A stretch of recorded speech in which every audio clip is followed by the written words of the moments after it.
If I ask you who is the goddess, what do you say? Oh, I say she is everything. She is the life force that is singing in the springtime right now, with the bursting flowers and the birds singing and the clouds drifting by and the waters and the oceans and the fish and the forests. She is the life force that is within all of us, within you, within me. She's not just part of women. She's part of everything. And she's the ground from which we arise. And I would say she is not gender specific in that she's not biologically gender specific. You as a man carry the goddess within you. I as a woman carry the god within me as well as the goddess. But what she represents is something that has been lost from our society and is sorely missing, and I think very much to blame for many of the problems that we have now. Peace and riches blessings. I am Michael B. Beckwith, the host of Take Back Your Mind.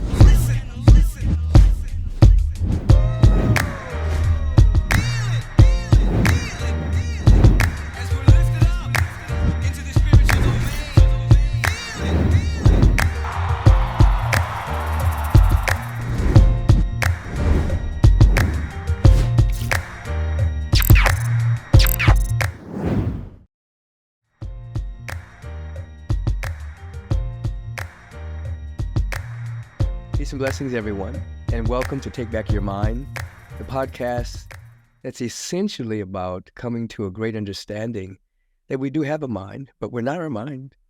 We want to take it back from the rupture that happens when it's inundated with fear, doubt, and worry, and all manner of nefarious hypnotism, so that we can wake up and absolutely have a realization of who we are, what we're here to represent, and allow the fruitage of that realization to have us move into right thought, right speech, and right action. And today, I get to be with Anodea Judith. Let me tell you just a little bit about her. Globally recognized teacher, the author of several best-selling books on chakras, psychology, yoga, social change, women's leadership, which have been translated into 28 languages. Her latest book is Goddess, Blessed Reunions with the Feminine Face of the Divine. She holds a master's degree in clinical psychology, a doctorate in mind-body health with advanced yoga certifications and other somatic therapy training. As a globally recognized teacher, her workshops have reached at least 163 countries with a live and online presence. She's done a lot of work out here. She's the founder and director of the teaching organization Sacred Centers, a member of the Evolutionary Leadership Council, and she has been called by many a prophet of our time. Anodea, welcome to Take Back Your Mind. Thank you so much, Michael. Delighted to be here with you. Absolutely appreciate your spending time with me today. Would you bring the watchers and the listeners into an awareness of, how you get to be who you are today? What's your backstory? Oh, my backstory. Well, I was always, from the time I was born, wondering about spirit and why we're here and what it's all about, and had all sorts of questions my parents couldn't answer, including why is God a he? We'll get to that in the discussion. But in my early 20s, I did a lot of solo backpacking, and I decided to leave civilization and go live alone on top of a mountain in the wilderness, off the grid. And I spent about 2 months in solitary and learned a lot about being immersed in nature, and learned that nature didn't care whether I had $1 in my pocket or 100. It didn't care whether I had a PhD or nothing. It was totally irrelevant in the natural world. And when I was there, down below the top of the mountain, I discovered a community that worshiped the goddess, and I became very involved with that for a long time. I was ordained as a priestess in 1985. That was almost 40 years ago. Yes. And I have served her ever since. But then my work took me into the writing about the chakra system. That's what I'm most known for. That's where my teachings have reached around the world, and I traveled globally teaching my workshops. And now I'm in my 70s and coming back to the goddess and trying to bring balance into our society, and really focused on this amazing evolutionary juncture that we are at, where things are getting better and better and worse, faster and faster. All at the same time. All at the same time. And we are on such a precipice between potential annihilation and absolute creation that it's an exciting time to be alive, and it's a nail biter. Right. It's like a big birth is happening. It could be breach. That's right. That's right. Yeah. It's definitely an intense period of time. Now, when you were sitting solo and you discovered this community worshiping the goddess, how old were you at the time? You in your 20s then? I was in my early 20s. Uh-huh. And actually, how it first happened, I sort of knew about the goddess, and I didn't know. I knew there was a community down below, but I didn't know about them. So I drew up. This was before copy machines and fax and email and all that, little posters, and I put them on trees. Said I was going to hold a women's full moon ceremony on top of the mountain, and all these women came up, and I was amazed that anybody showed up. I didn't know any of them. And we did a ceremony under the full moon on top of the mountain. And that's when I learned that there were other people holding ceremonies and, being nature worshipers, if you want to use that term, really immersed in nature and the sacredness of nature. And I was quite involved with that community for some time until my chakra work and my traveling sort of took me away in a different direction. But you also had time to go to school and all of this too. I did. I came back. I also was a parent. I raised 4 kids. Wow. And I went to school while I was raising kids and got my master's and later my PhD. I wanted to give some credibility to my work, but frankly, nothing that I do now came from those years of education. That's kind of a lot of people's story. Yeah. We get the degrees, but basically the degrees have very little to do with the insights and the revelations that have occurred that allow us to speak about wherever the topic is. It comes from more the heart. It comes from the connection to the presence. But, to basically go to school is a nice thing as well. It creates a lot of good community, good relationships, good intellectual sharpening, so it can be used by the spirit. I think I learned the discipline that helped me write my 12 books. So there you go. So it was all worth it. Now, your book, this one, Goddess, Blessed Reunions and the Feminine Face of the Divine. If I ask you who is the goddess, what do you say? Oh, I say she is everything. She is the life force that is singing in the springtime right now, with the bursting flowers and the birds singing and the clouds drifting by and the waters and the oceans and the fish and the forests. She is the life force that is within all of us, within you, within me. She's not just part of women. She's part of everything. And she's the ground from which we arise. Obviously, today, she is very relevant, even though you're saying it's not gender specific in terms of everyone has this energy in them, male or female, or however an individual's identifying themselves at this particular time. But why the relevancy today, do you think? Oh, I think it's very relevant today because and I'm all for the gender fluidity and what is going on as people get out of the very strict definitions of gender. Yeah. And I would say she is not gender specific in that she's not biologically gender specific. You as a man carry the goddess within you. I as a woman carry the god within me as well as the goddess. But what she represents is something that has been lost from our society and is sorely missing, and I think very much to blame for many of the problems that we have now. And if we are going to, experiment with gender, we need to do it from a whole deck. And to assume that God is male, and there's so much assumption in that we don't realize there was a whole aspect of the divine. I mean, if the divine is the most important thing that we can embrace, why would we negate half of it? Right. And that is exactly what happened through history until, when I grew up, I never heard the word goddess ever until in 9th grade, I read Edith Hamilton's Greek mythology. And I learned there were gods and goddesses, and it was mind-blowing to me that I had not been told the whole truth. Right. And of what there was, and that there was a different way of looking at it all. So that began my research into history and mythology and what happened to the goddess. So I think what's important is to realize what we lost is sorely missing from our public conversation. And by that, I mean the political conversation, the economic conversation, the social conversation, the religious conversation, the healing conversation. And that is compassion and beauty. I mean, what if we built our cities with an eye for beauty? The love of diversity, and that all her various expressions have a purpose, and we're not meant to all be alike. Right. We're all meant to be different. Right. And so one of the analogies I use comes from the Black Lives Matter movement. Mm-hmm. And so that came about because of horrendous police brutality to Black people. And some people said, oh, well, all lives matter. Well, yes, of course, all lives matter.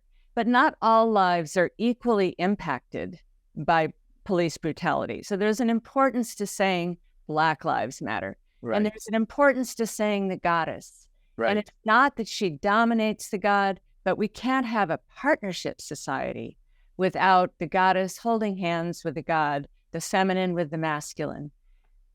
Yeah, you're calling that the feminine. Well, not just you. We call it the feminine face of the divine. Basically. Yes. Yes. Right. Right. You covered a lot of material here. So basically, the feminine face has been suppressed. Yes. Brutally. Brutally suppressed by a patriarchal vibration and frequency. And why do you think that is? Fear, doubt, worry, control, manipulation, combination of all of that?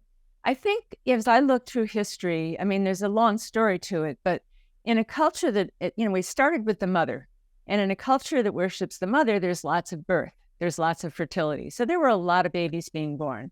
Girl babies, boy babies, they grow up to be brothers and sisters, mothers and fathers, gods and goddesses. And so then we had, a plurality, pantheons with gods and goddesses for many things. But as population expanded with all these babies, we ran into, scarcity of resources, water. We ran to the edge of land. We, started having skirmishes with each other. And in that, it's pretty easy to imagine that if some tribe was coming to invade your village, you would say to your wife who is pregnant or nursing a small one, you take the kids and you go hide, and I'm going to grab the club or the spear or the bow and arrow or whatever it is and defend us.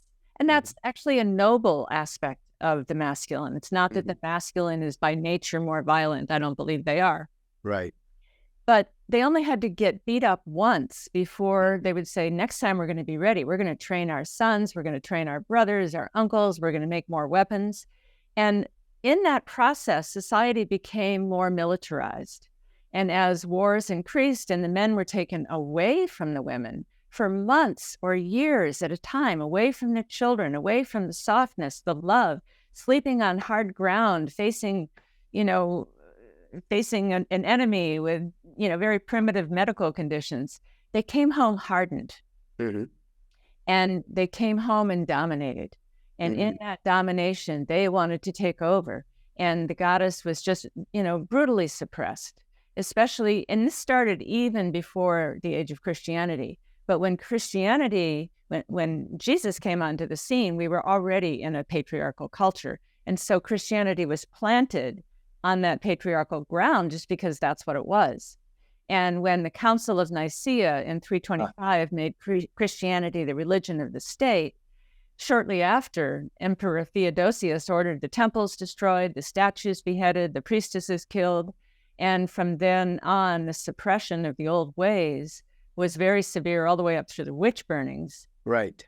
And by the time that happened, no one wanted to even mention the name of the goddess for fear of persecution. Right. When you were describing all of that, I immediately saw the veterans coming back from wars. Mm-hmm.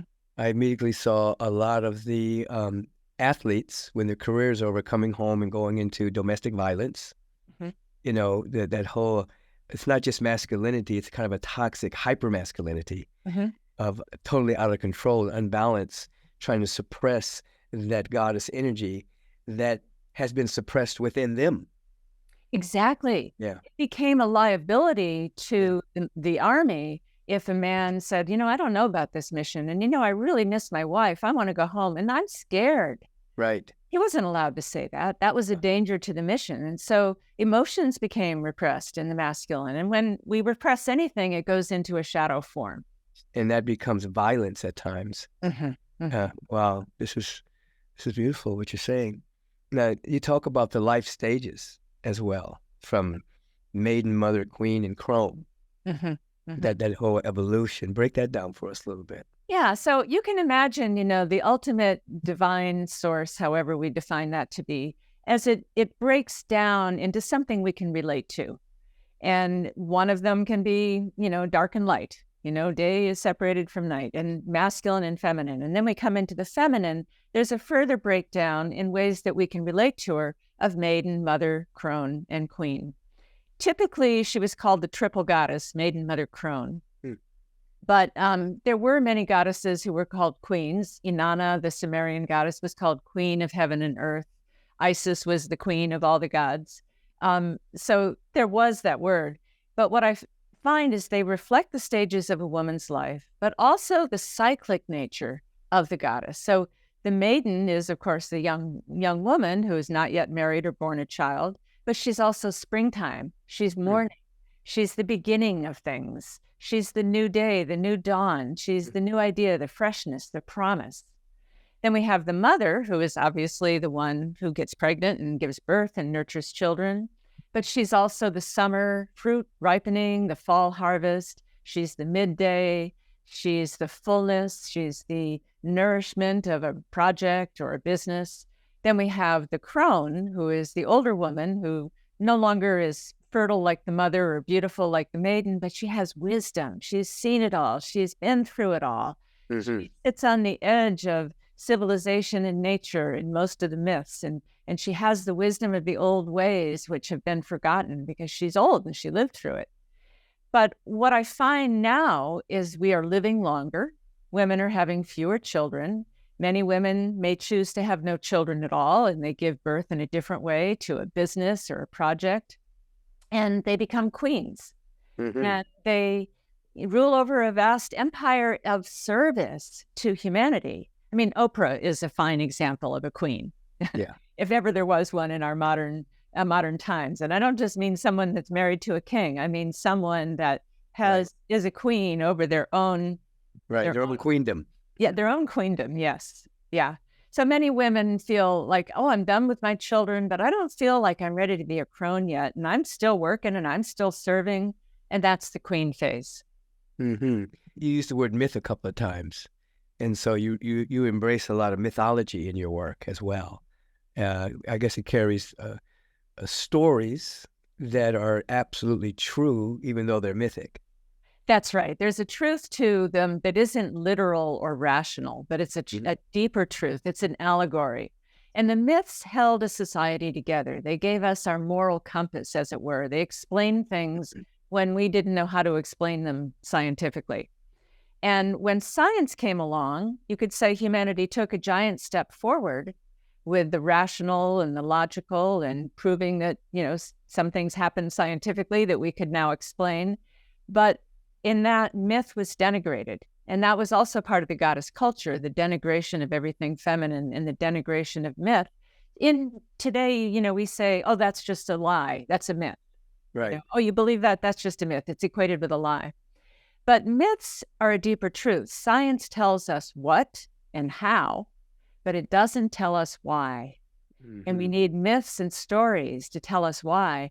And I firmly believe we need a guiding myth right now for humanity to chart our course through this evolutionary rite of passage that I think humanity is going through as we birth a new civilization and let go of the old and birth something founded on entirely different principles. Your description right there is the myth we're trying to live through.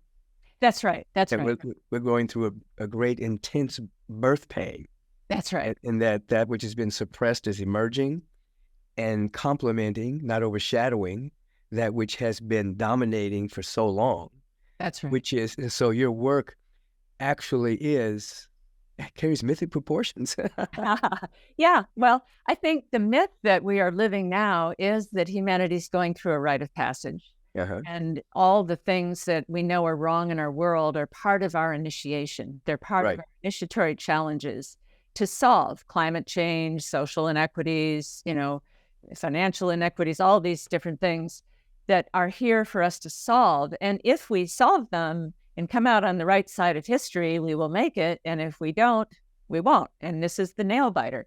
But I do believe that, if you found a woman who is, 9 months pregnant and she started going into labor, she didn't know what was happening. She'd never seen another woman give birth.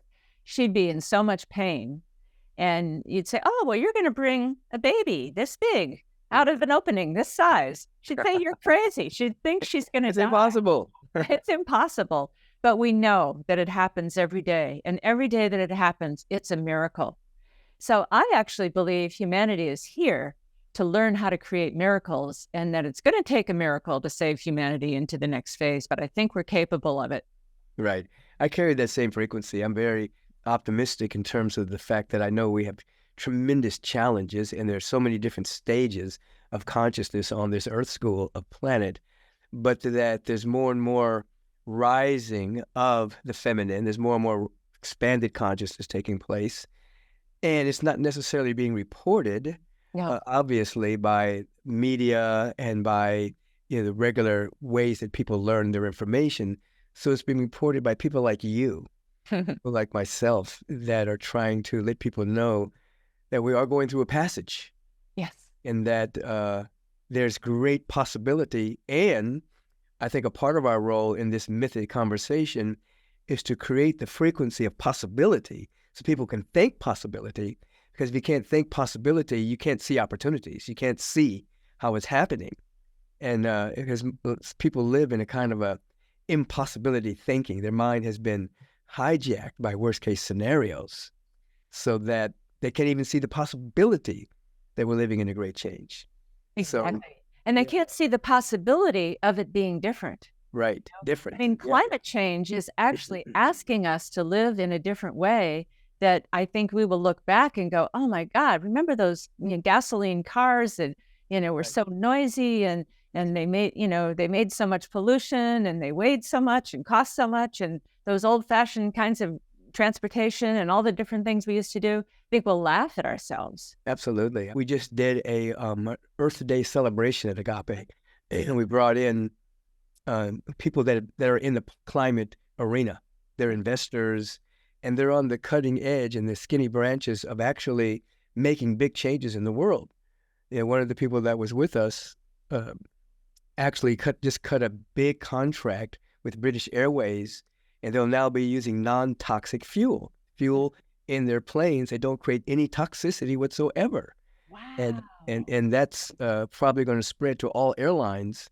So there are a lot of things like that happening, but who knows about it? You know what I mean? That's right. People don't know that there are things happening right now that are ground shaking, that are changing how we deal with our environment and the love of Mother Earth. But it's not known. We know about the negative stuff, the stuff that needs to stop. Mm-hmm. But there are great things happening that are gaining momentum. So I'm in agreement with you. We're passing through a very intense passage, and there's great possibility that we're going to make it as a species. I can't imagine that evolution would have taken us this far just to destroy the experiment at this point. Yeah. And really, if you look at humanity and you get underneath the news, there is so much beauty, there is so much love, there is so much creativity, there's so much potential and possibility. And if people just can realize what possibilities are at our fingertips right now, what possibilities are emerging, what a beautiful world we could have. Yes. And imagine this. And I think that's part of my work, is to bring that in, into the imagination of what could it look like. We're so inured by what it is. We can't get out of that box to see something different. Right, because nothing new emerges without the imagination. We have to re-enchant the imagination to feel the possibility that it's happening, and then we're compelled into right action from that point. That's right. Yeah. Einstein said imagination is more important than knowledge. I used to say that years ago almost as a kid. Yeah. I've read that somewhere, and that became part of my favorite statement when I was in college and before. It was beautiful. Now, one of the things, not going back because we haven't shifted away from the feminine, is that you're seeking to complement the masculine, not overshadow it. You're seeking that there becomes a complementary walking hand in hand, not the way that the masculine has overshadowed the feminine. That's right. But you're seeking to complement it. Speak to that for a minute. Yeah, well, society lives in a broken home of a single father without a mother, without even knowing that a mother ever existed, never talking about her, and a single father who doesn't even date and has no feminine counterpart. So we have grown up with that wound, but it hasn't been recognized. I've been a therapist a lot in my life, and clients would come to me and they would go, "Why am I so messed up?" And I said, "Well, let's dig into your history a little bit." And, as they started to piece it together, they'd go, "Oh, this makes so much sense. I never had this. I never got that privilege. I never had a mother. I never had a father," whatever their history is. And I think we have to look at the same way looking at society as a whole. I call putting culture on the couch. Mm-hmm. And in that, we have lost the feminine, which Carl Jung would say, unless you have both the masculine and feminine, you're not playing with a full deck. And in fact, a religion without a goddess is halfway to atheism. Right. And theism is that the divine is within everything and just sings through it. And so, if you deny that, you become an atheist. And the word atheist was used in the Roman Empire for the first Christians who denied the goddess and the multiplicity of the divine. Mm-hmm. So just interesting history there. That's a nice piece of history there. Yeah. So the original Christians were considered atheists because they left out Mary. They left out the mother. That's right. That's right. Yeah. Yeah. And they left out the idea that the divine was in everything. Instead, it's abstract and out there. Out there, right. And people still live that way you today. You think you're divine. How dare I think I'm divine? Right. Well, it's all divine. Right. It's all divine. The flower is divine. We're divine. Exactly. Life's divine. Yeah. So back to your question, I think we are moving toward a partnership society. And even the dominator mythology is somewhat masculine. I mean, that's a military thing. The military goes in and it dominates another culture. So the goddess culture was never seeking to dominate, but to play in a partnership, to dance together, and to bring, the things that the masculine brings is wonderful. And it needs a feminine to dance with. Sometimes I say men have a thing and women have a place, not to put too fine a point on it. Men have given us a marvelous world full of marvelous things. We have airplanes and cars and computers and stereos and, hospitals. And in the process, they have trashed the place. And it's time that we honored the place and the earth and the sacredness of nature and restored that. You were talking about climate change and all the things people are doing, which is wonderful to hear. What we find in Paul Hawken's book, Regeneration, was how amazingly rapidly the earth regenerates. Absolutely. When we stop messing with it. We don't even have to do anything to her to make her regenerate. We just take out the pollution or reintroduce the wolves that were killed or, different things. And the earth will regenerate on her own, in much faster than we think is possible. Yes. It's like if you cut yourself and you clean it up, the body will heal it. You don't do a lot of stuff to make your cut heal. You just have to not bother it and make sure it doesn't get infected. Yeah, and you have to get the dirt out of the cut.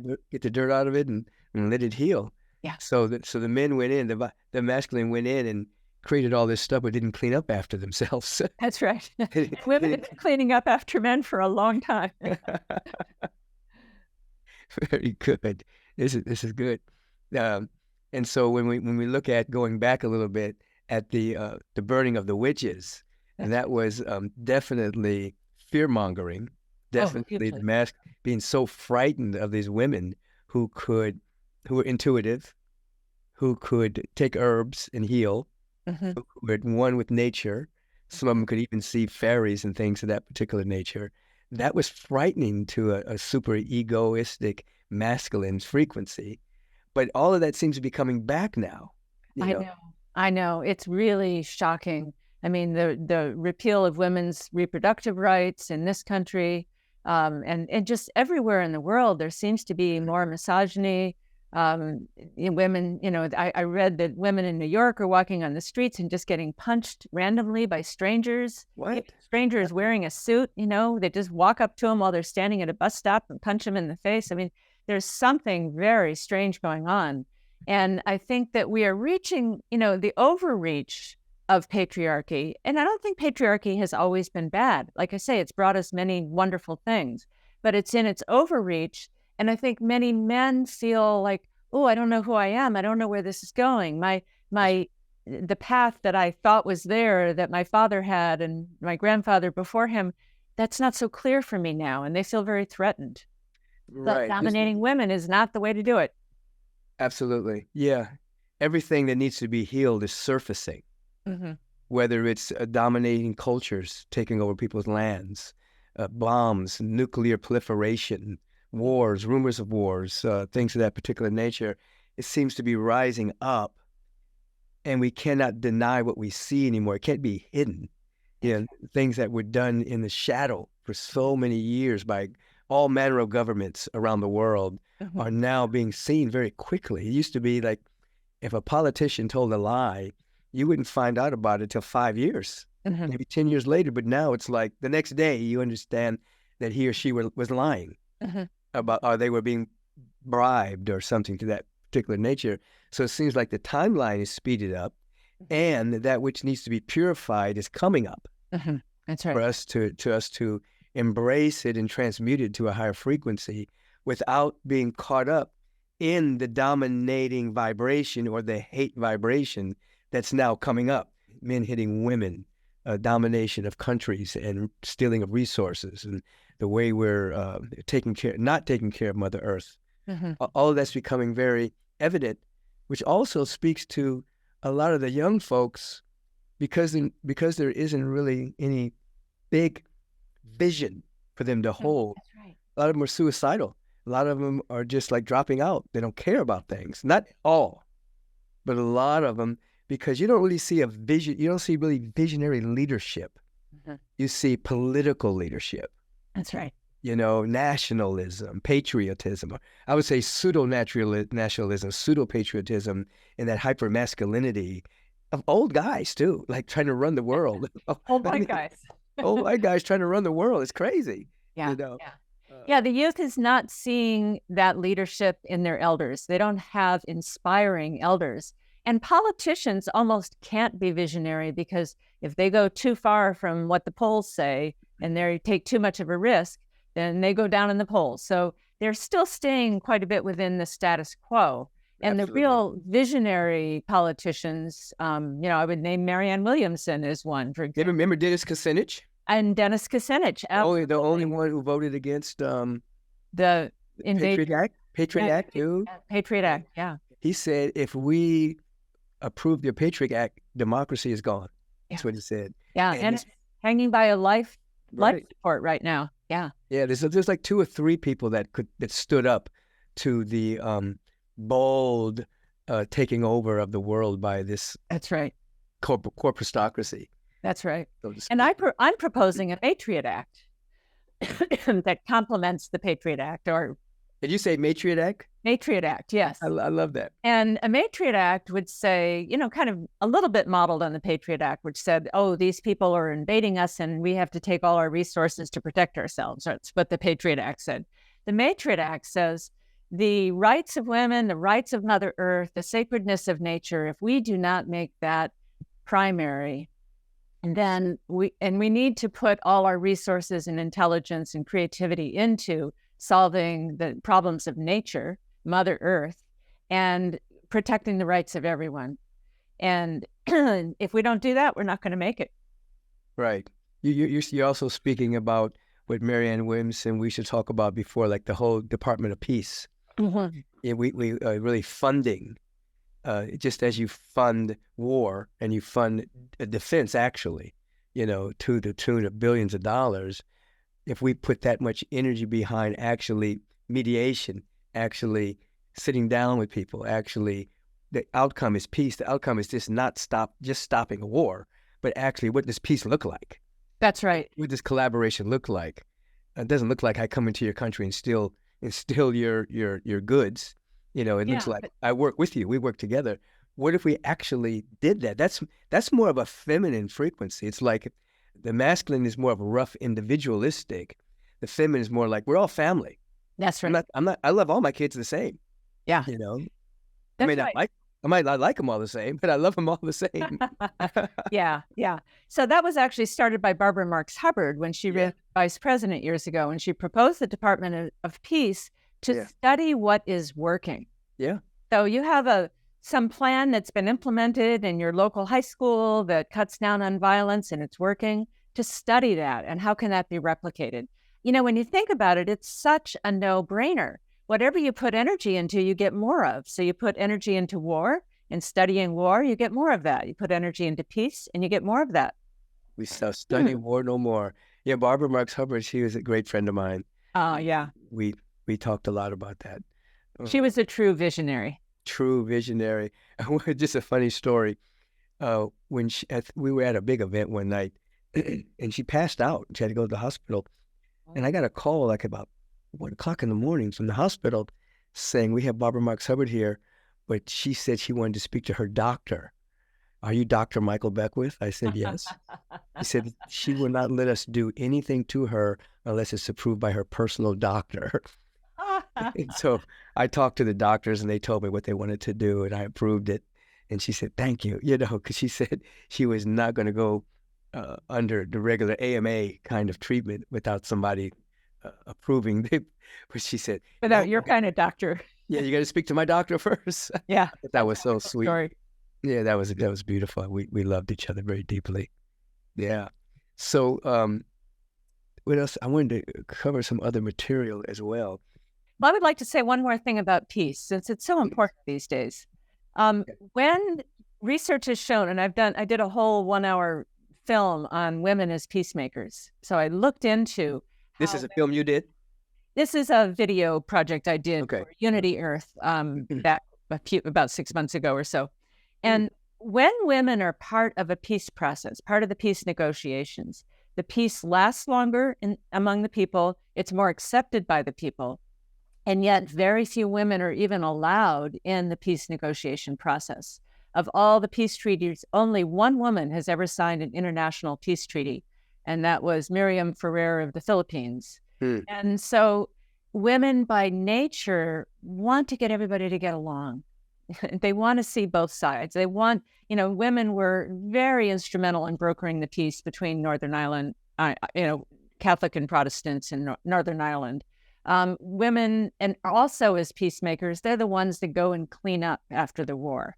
They take care of the children that have been orphaned. They take care of the villages that have been decimated. It's women that tend to clean up, and the men are moving on to the next thing. Right. Yeah, we've been talking about this for years, that we want the rise of women in leadership of the world, but not being men, not carrying a hyper masculine toxicity, but actually carrying that feminine frequency, because everything you just said is true. The same way that if you go into a developing country and the women become educated and then they become entrepreneurial, the whole community grows and becomes very prosperous because they have a tendency to take care of everyone, community, rather than just themselves. They don't just stockpile a bunch of money and say, "Oh, I'm a billionaire." They actually include everyone in the process of unfolding. That's the energy of the feminine. And it's essential at this time in human history for all the things that we've talked about. Yes, absolutely essential. And what you bring up is important. I think the 60s with women's liberation, remember that? And we were taking curlers out of our hair and burning our bras and saying, "Let us into the workplace." Right. And we were so happy to be able to sit at the table. We didn't question how the table was set. Right. And so we had to become masculinized, as you say. I think the current wave of feminism, if you want to call it that, is bringing feminine values into the public conversation. And that's the values of collaboration, diversity, compassion, love, beauty, creativity. These are the things that the feminine brings that we so sorely need. So it's not about women in the workplace as much, though there's still a ways to go with that. But it's about oh, we don't want to go to the masculine world. We want to bring the feminine values in partnership with the masculine. It's essential. The businesses that are run that way seem to be more prosperous. They are. Research has shown that. Yeah. Yeah. The countries where more women are heads of state or equal on, their governing bodies, they have more peace, they have more productivity. I mean, the research is going to show it over time if we can allow it. Yeah. So maybe God is a woman. Well, I think it's both. I know. I'm just joking, but yeah. And it's interesting, we're speaking on this day, May 1st. I know it may not air on this day, but May 1st is, in the goddess tradition, is known as Beltaine, which is the celebration of fertility and the partnership between masculine and feminine. And we know that people dance around a maypole. Well, the maypole that is stuck on the ground and reaches up to the sky represents the masculine principle. It grows up from the earth and is that column of energy that we have at our core that is connecting heaven and earth. But it's put in the ground, which is the feminine. And then the ribbons represent everyone's wishes and desires that are woven together. And in our tradition, the queen, there was a May King who was woven into the pole, which was to ground the masculine in the feminine.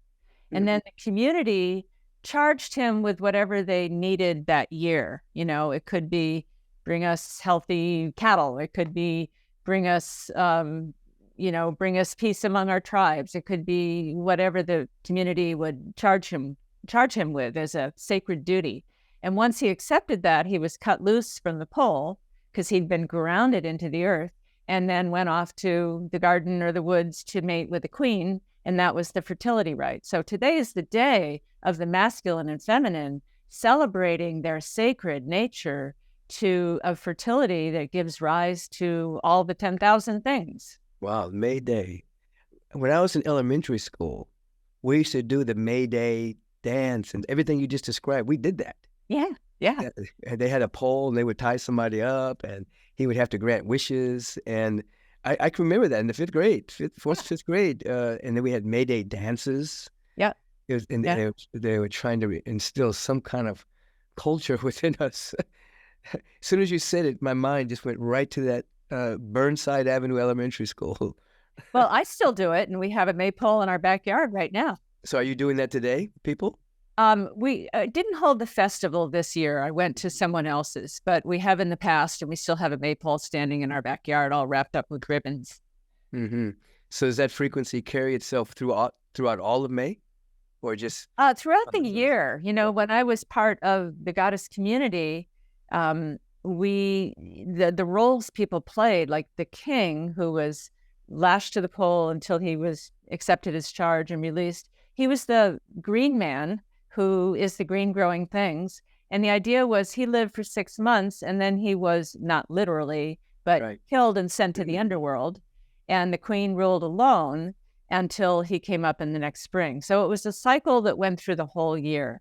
But while he was king, he got all the honor. He got the honored place at every banquet. He was the king and the queen were, honored as they were in days of old. Wow. And then he went underground and then he popped up again during next spring. That's right. Yeah. Sometimes it would be a different person playing that role. So he came up in a different form. Wow. And this again is like the myth, which is incarnating a true story about nature. That's right. Yeah. What else have that we need to cover before we say goodbye for this time? Well, I think, I was meditating before this call this morning, and an important call to me. And I am very fond of the word grace, that grace is an intelligence beyond our own that can come to us and take much of the effort out of things because there is a grace that can guide us. And what came to me is a feminine grace. I was outside. I live in the country. I was looking at the trees, the flowers burning. The flowers blooming. I'm an avid gardener. And I was just feeling the softness of it all and to really incorporate a feminine grace. And I call this coming home to the goddess. We have 8 billion people living on Earth. We're not living in the sky. we go to the earth, we come home to the earth. And home to me stands for holy order of Mother Earth. Mm-hmm. There is a holy order inherent within nature that has always been there, that is far older than we are, far wiser. And that when we come home to our bodies, come home to our beloved, come home to our children, come home to our earth, come home to our communities. The hero's quest, enumerated by Joseph Campbell, was about sort of the masculine going out on the adventure and meeting all these dangers and trials and finding the elixir of healing. But the final step in the hero's quest is the return home, that the hero brings the elixir back to the ailing community and says, here's the medicine. And so I think at this time we've been on the hero's quest, it's time to come home, and it's time to come home to the goddess. And when I was priestess in the goddess community, and there were men and women of equal numbers in it, everyone that came to us, that wandered into our doors, says, this feels like coming home. It felt so familiar, so inviting, so accepting. They say, finally, I've been wandering the spiritual smorgasbord all my life, and I feel like I've come home. Yes. Home to the holy order of Mother Earth. I love it. People say that when they come to Agape frequently as well. They come into the energy and say, oh, this feels like I'm coming home. Yeah. Yeah. And I think that's what we're all longing for. We've been wandering. It's our sting that there's such an epidemic of homelessness. Yes. We need to come back home. Yes. Come back home to our true values and those qualities that we've talked about today. The feminine in partnership with the masculine that brings about a dynamic sense of peace, feminine grace, and not be afraid of the word love. Yeah. Allowing love to be integrated into all that we do. Love is not soft. Love is the most powerful presence on the planet. Yeah, the subtitle of my book, Waking the Global Heart, was Humanity's Rite of Passage from the Love of Power to the Power of Love. And I think that is the rite of passage we are undergoing. Love as an organizing principle for society. Gandhi said nonviolence can be an organizing principle, and love can be an organizing principle rather than power. I'm on top, I tell everybody else what to do. Right. That's an organizing principle that worked when we were young children of humanity and didn't know much, couldn't read or write, but we're growing up and becoming adults now, so we can reorganize on a different principle. Spiritually adulting around the principle of love. Yeah. Becoming adults of God, not children of God. Right. There you go. And goddess. Right. God and goddess. Oh, wow. Thank you. This has been a great time with you. Thank you, Michael. Really a delight. They can find you at AnodeaJudith.com. AnodeaJudith.com. And here is the book. My publisher wants me to hold it up. I want you to hold it up. Yeah, Goddess, Blessed Reunions with the Feminine Face of the Divine. It goes into history and mythology and what happened to the goddess and how she's reemerging. And I can also be found at SheRisesMovement.com. SheRisesMovement.com. This has been Anodea Judith. Yes. Great conversation. Thank you so much. Thank you. And happy Beltaine to you. Keep rising. I will. Feminine needs to rise and the masculine needs to deepen, and then we'll all get along. Absolutely. And we both agree that it's happening now, even though there's some intense birth pains happening. That's right. Yeah. And it will be a miracle. It is. Peace and blessings. Blessings.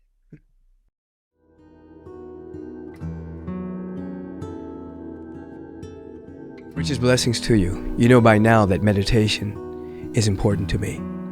It's important that we establish a baseline of retreating from the world, becoming anchor points of the intelligence, the love, and the peace that's intrinsically connected to us, within us, and is us. And meditation is a primary, fundamental spiritual practice that we can all participate in.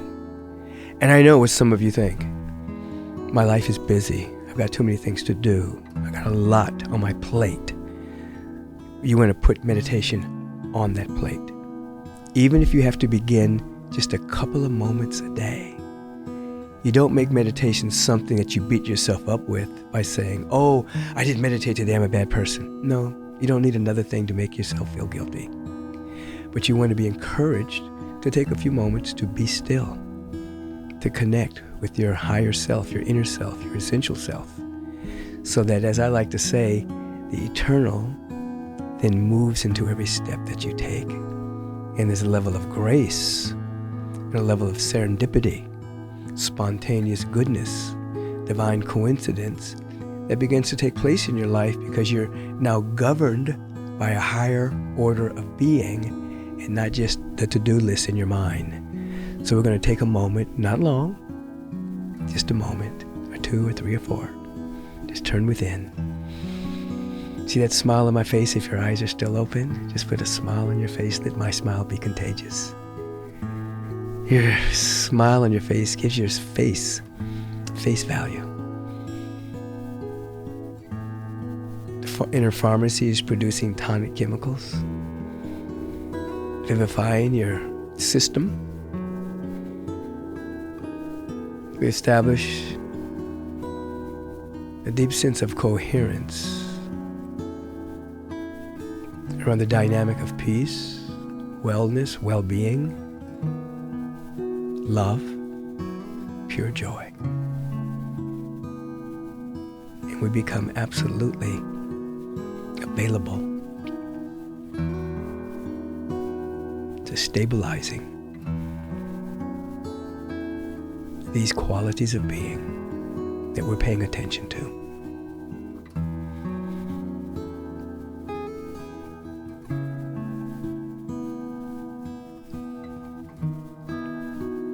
You may want to bring your attention and place it on the breath, which keeps you grounded in the present moment, with a dynamic intention to have a sacred realization of your oneness with life. The blending of the masculine and feminine energy that complement each other within you.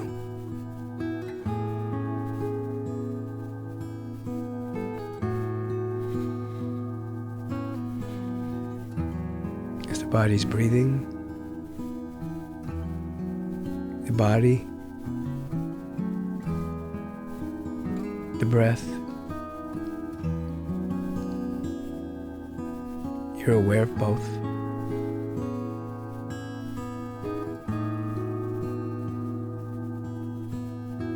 You're present with your breath,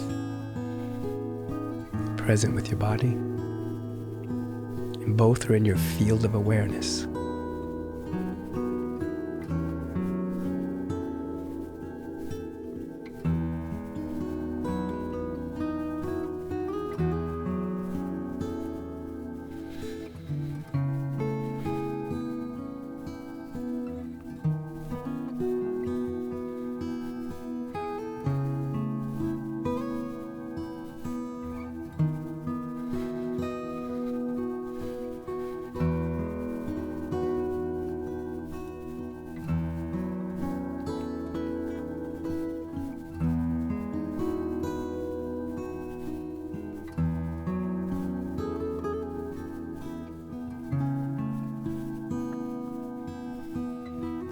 Feel a sense of love and joy.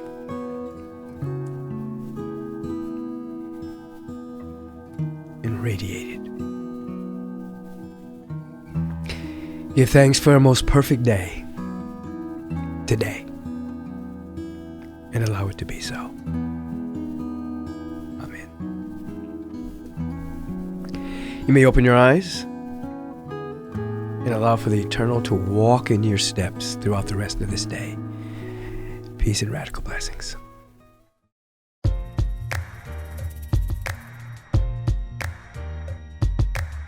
I appreciate your letters and emails that you've been sending in, but also the notes you're sending on the Instagram and on the website, thanking me for Take Back Your Mind.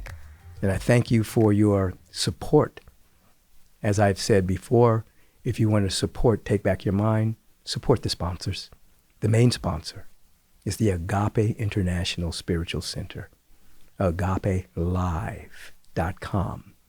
We have a Facebook presentation, an Instagram presentation, a YouTube presentation, and a website presentation. You can donate to the sponsor at agapelive.com. It's one way that you can donate. It supports the podcast. Second sponsor is Nutrarise.com. You go to Nutrarise.com, those 3 lines up at the top, you touch that line, and you'll get Adaptozen. Adaptozen are my products. The Super Green Superfood Greens and the vitamin D3, K2.